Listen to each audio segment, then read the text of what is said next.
akan menjadi bagian dari Monggo sareng-sareng bismillahirrahmanirrahim. Ditandai dengan pemukulan beduk oleh beliau Al-Mukarram Bapak.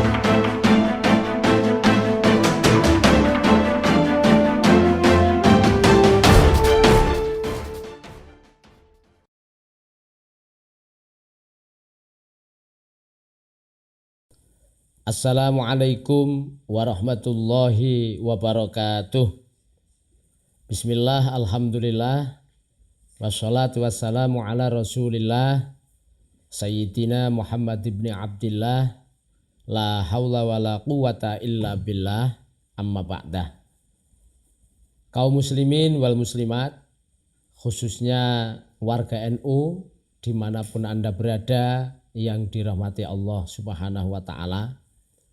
Saya Ma'ruf Islamuddin, pengasuh Pondok Pesantren Wali Songo Sragen, Jawa Tengah, yang saat ini diamanati menjadi Ketua Tanfidiyah PCNO Kabupaten Sragen, Jawa Tengah.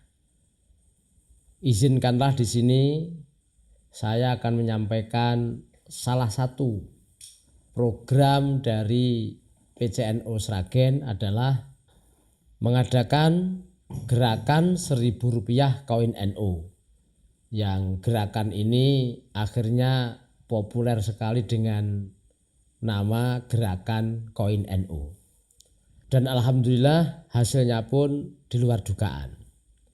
Untuk itu, bagi teman-teman pengurus NU dimanapun Anda berada yang ingin meniru program ini, silahkan simak dan laksanakan sesuai dengan petunjuk. Selanjutnya, di sini saya akan menjelaskan secara singkat teknis pelaksanaan. Adapun nanti penjelasan yang lebih detail dan mendalam nanti bisa dipelajari di buku panduan seperti ini. Kenapa ada buku panduan? Ya, dasarnya adalah orang beramal itu dasarnya ilmu. Setelah tahu ilmunya baru diamalkan, kan begitu. Seperti sholat misalnya. Sholat itu kan ada ilmunya juga.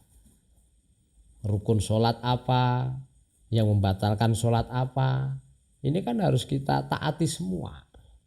Kalau dilanggar kan juga batal. Sama seperti ini, gerakan ini ada buku panduan.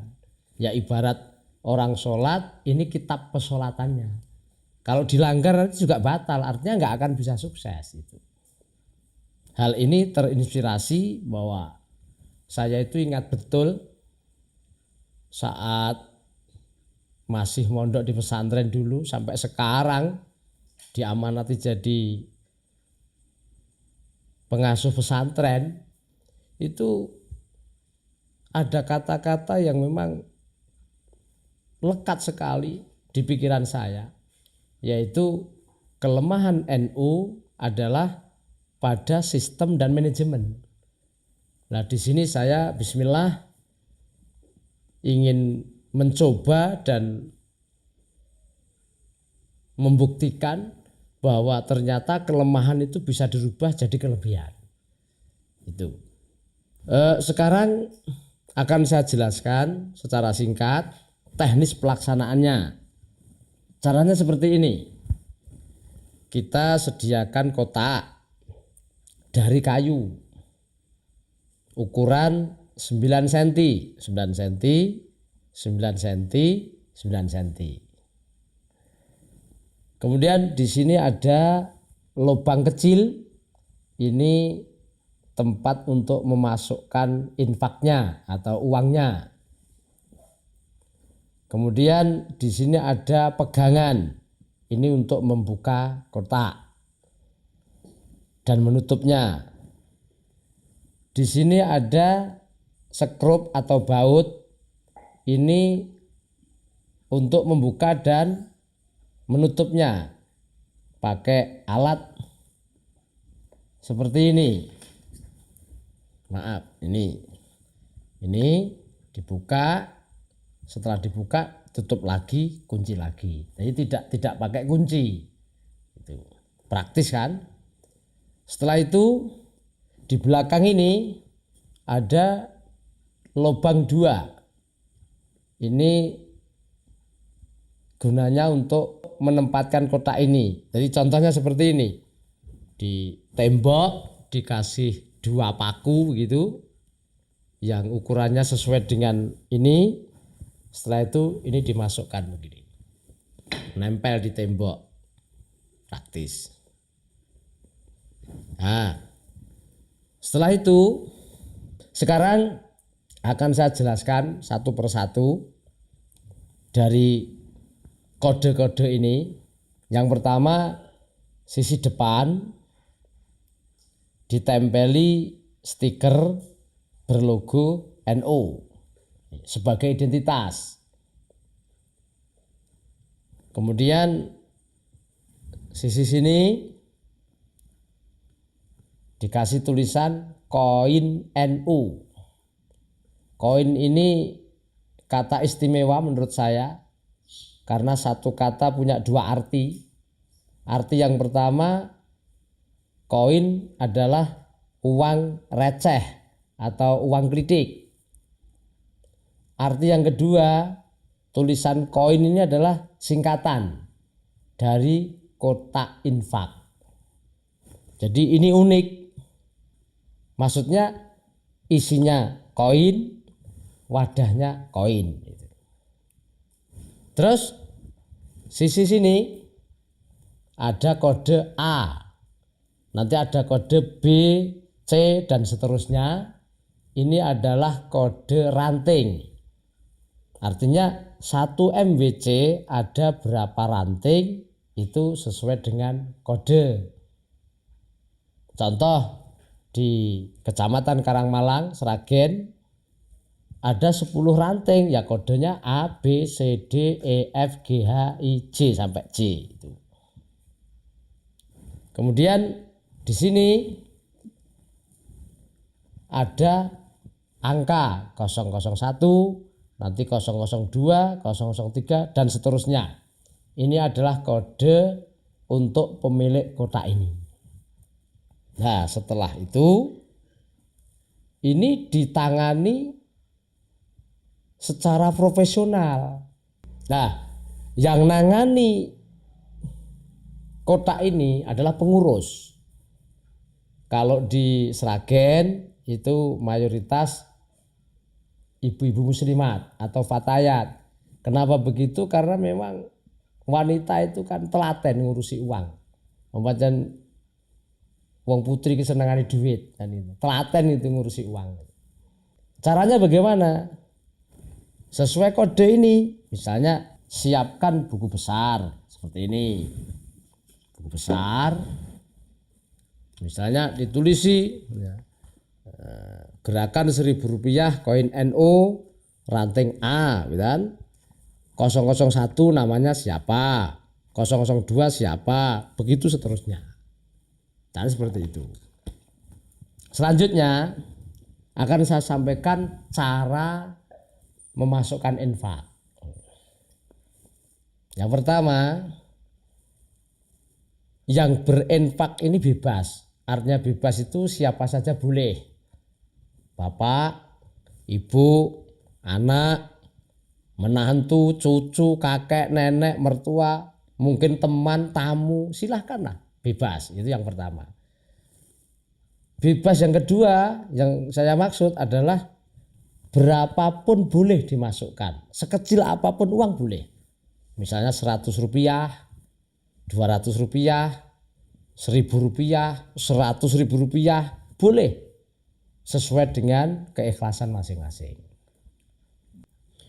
Ini terinspirasi dari firman Allah SWT di dalam surat Ali Imran ayat 134 dijelaskan bahwa tanda-tanda orang yang takwa yang akan mendapatkan surga adalah alladzina yunfiquna fis-sarai wad-dara, yaitu orang-orang yang mau menginfakkan hartanya baik di waktu lapang maupun sempit. Jadi dengan cara yang seperti ini siapapun kan bisa berinfak dan berapapun jumlahnya kan nggak masalah. Kalau bahasa saya, semiskin apapun orangnya tetap bisa berinfak. Sak melarat-melarati wong tetap bisa berinfak. Sebakhil-bakhil orang bisa berinfak. Sak medit-medite wong bisa berinfak. Ini luar biasa. Kemudian akan saya jelaskan cara memasukkan infak ini. Sebelum memasukkan koin atau infak ini dianjurkan untuk niat. Diniati sebagai wasilah amal. Contoh misalnya ini ada koin. Diniati, niat boleh di dalam hati, boleh dilafalkan. Contoh, ya Allah, lantaran infak ini saya minta sehat, masukkan. Bapaknya mungkin niatnya lain, ya Allah, lantaran sedekah ini mudah-mudahan rezeki saya tambah lancar, masukkan. Ibunya mungkin lain lagi niatnya, ya Allah, lantaran infak ini mudah-mudahan hutang saya segera lunas. Bolehlah, pokoknya niat yang baik. Kalau misalnya punya hajat tertentu dan supaya segera diijabahi Allah, boleh. Niat itu satu saja nggak masalah. Contoh misalnya, ya Allah, aku pengen mudah-mudahan segera bisa ibadah haji. Besok lagi mudah-mudahan bisa haji. Terus haji terus gitu. Itu juga boleh. Yang anak misalnya, ya Allah, aku pengen hafal Quran. Besok niatnya juga begitu dan seterusnya, pengen hafal Quran terus gitu. Boleh. Bahkan ini diniatkan pahalanya untuk orang lain juga nggak apa-apa. Baik yang masih hidup maupun yang sudah meninggal. Contoh misalnya, ya Allah, lantaran infak ini pahalanya aku hadiahkan kepada almarhum bapak. Boleh, nggak masalah. Inilah beberapa hal yang menarik dari proses gerakan ini. Di masyarakat alhamdulillah sangat tertarik sekali dengan metode seperti ini. Bahkan kotak ini dibuat sedemikian rupa, ini kuat sekali ini. Dilem, dipaku, maksud saya biar awet, bisa sepanjang zaman, bisa disampaikan kepada jamaah. Misalnya Bapak Ibu, nanti kalau panjenengan tidak bisa mewariskan harta kepada anak-anaknya, diwarisi kotak ini. Anaknya diberi pesan supaya berinfak terus, pahalanya untuk almarhum bapak dan almarhumah ibu, kan luar biasa. Ini metode yang sangat menarik di masyarakat. Adapun penghitungan perolehan infak ini dilakukan oleh tiap-tiap MWC setiap 35 hari atau selapan sekali. Caranya ada dua. Cara yang pertama, petugas koin keliling dari rumah ke rumah dengan membawa alat, buku besar seperti ini, kemudian pulpen, kemudian alat ini, kemudian ember. Nah, contohnya begini.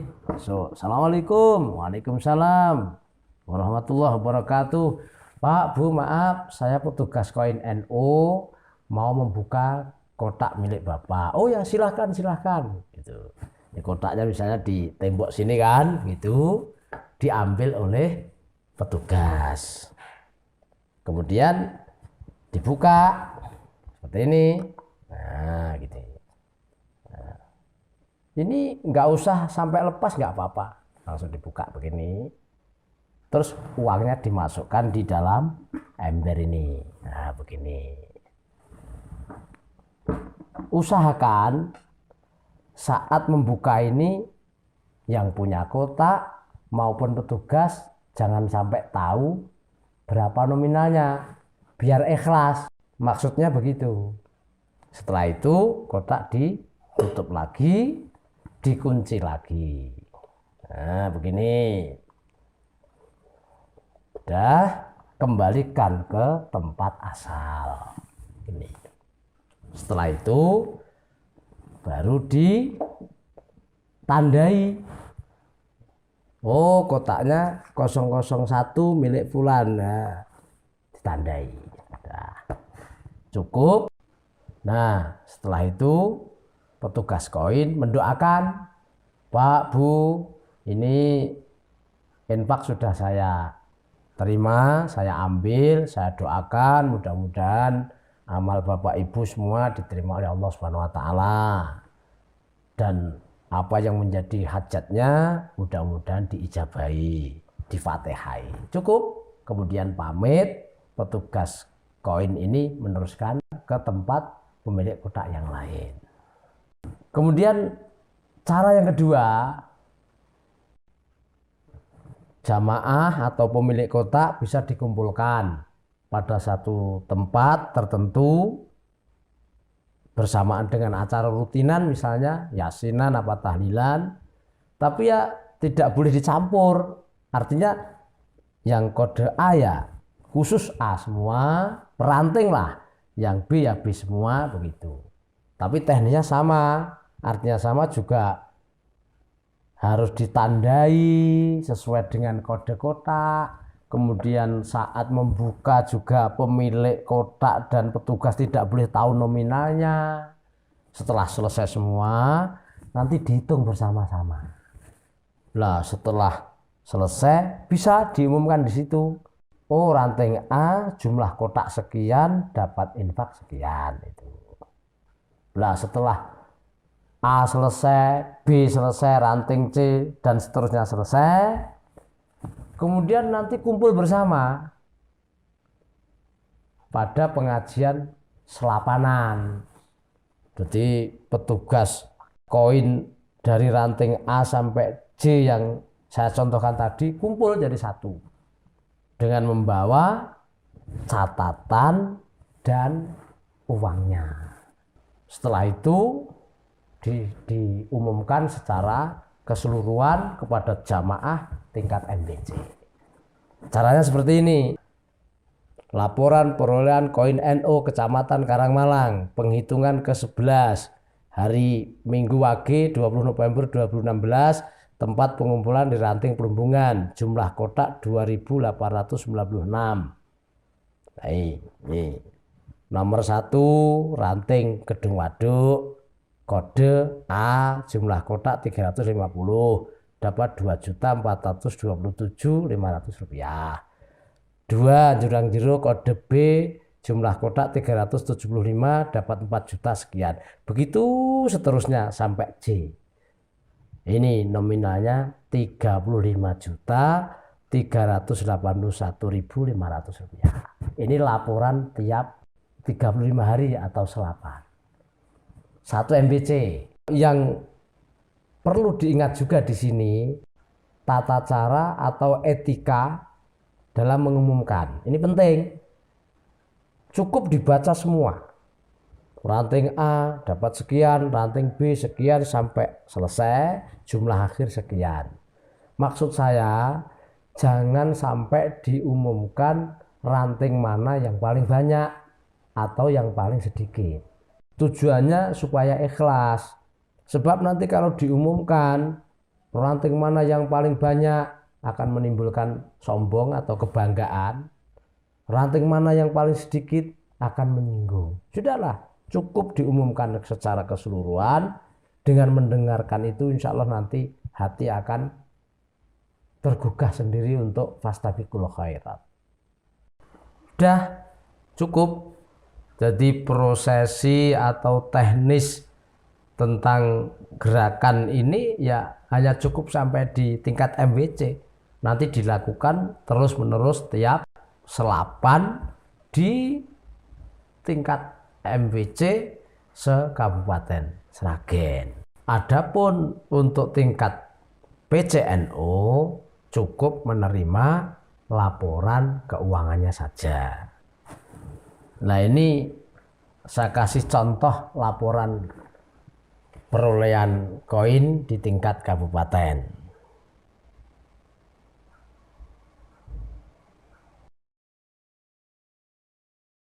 Pertama, kan tadi sudah saya sampaikan di awal bahwa gerakan ini kuncinya pada sistem dan manajemen. Yang saya tiru itu manajemennya Allah. Allah itu manajemennya rapi sekali. Nah, pengurusnya ya malaikat. Maka malaikat itu kan tugasnya beda-beda, nggak ada yang keliru. Kalau istilah saya sederhana, sekretaris Allah itu dua, malaikat raqib dan malaikat atid. Malaikat raqib di sebelah kanan kita ini yang mencatat amal kebaikan. Sekecil apapun kebaikan ditulis pahalanya oleh malaikat raqib. Begitu juga malaikat atid mencatat amal yang tidak baik. Sekecil apapun juga ditulis. Besok di hari akhir akan ada pertanggungjawaban sistem ini. Maka perlu detail sekali. Kemudian juga dengan program gerakan ini, daerah-daerah yang belum ada pengurus NU, muslimat, dan banom-banom yang lain, otomatis akan membuat pengurus atau membentuk pengurus. Karena apa? Program ini yang nangani kan harus pengurus, otomatis harus membuat pengurus. Yang ketiga, dengan gerakan ini bisa untuk tolak ukur sejauh mana kinerja pengurus atau hubungan antara pengurus yang satu dengan yang lain. Artinya, kalau gerakan ini sukses, berarti ukhuwah kepengurusan di daerah itu baik. Atau sebaliknya. Yang keempat, dengan gerakan ini bisa untuk menjawab konflik-konflik kecil yang ada di tengah-tengah masyarakat, terutama masalah keuangan. Ini kan riskan sekali. Faktanya memang ada sebagian tokoh dijauhi umat gara-gara ya keuangan yang kurang beres, sehingga masyarakat hilang kepercayaannya. Dengan sistem ini insya Allah transparansi organisasi bisa terwujud. Yang kelima, dengan gerakan ini memberi pendidikan karakter, tidak boleh menganggap remeh kepada hal-hal yang kecil. Ternyata uang kecil pun dikelola dengan manajemen yang baik, hasilnya juga di luar dugaan. Maka ada ilmu yang namanya sukses itu bukan pada hasil tapi pada proses. Karena kalau kita kaitkan dengan ilmu sebab akibat, sebab itu proses, akibat itu hasil. Contoh misalnya, ada anak umur 9 tahun sudah hafal Al-Quran 30 juz. Itu kan termasuk kategori anak sukses. Nah pertanyaannya mesti begini, caranya bagaimana ya? Kok bisa? Nah ini loh, mirip dengan gerakan ini. Uangnya kecil, kotaknya kecil, tapi kok hasilnya banyak. Ini pertanyaannya mesti ya begini, wah itu caranya bagaimana ya? Lihat cara inilah proses. Maka kalau ingin meniru orang-orang yang sukses, maka tirulah caranya. Karena dengan administrasi manajemen seperti ini bisa dihitung secara ilmu matematika kok. Contoh misalnya, satu kabupaten, jumlah warga NU yang punya kotak koin 100.000 katakan. Itu kalau isinya 1.000 rupiah semua, sudah 100 juta. Saya pernah berpikir kalau misalnya ini bisa dilakukan oleh seluruh warga NU di seluruh Indonesia. Katakan jumlah warga NU sekarang kan sekitar 91,2 juta. Ya kita ambil separuh lebih saja lah. 50 juta warga NU yang punya kotak koin ini misalnya. 50 juta kalau isinya itu 1.000 rupiah semua. Sudah berapa? 50 miliar. Sebulan Rp1.000 kali 50 juta, 50 miliar. Kalau sehari 1.000 ya sehari 50 miliar. Tinggal mengalihkan saja. Wow, insya Allah bisa untuk mencapai program NU Mandiri. Bahkan mungkin bisa untuk membantu melunasi hutang negara. Itu.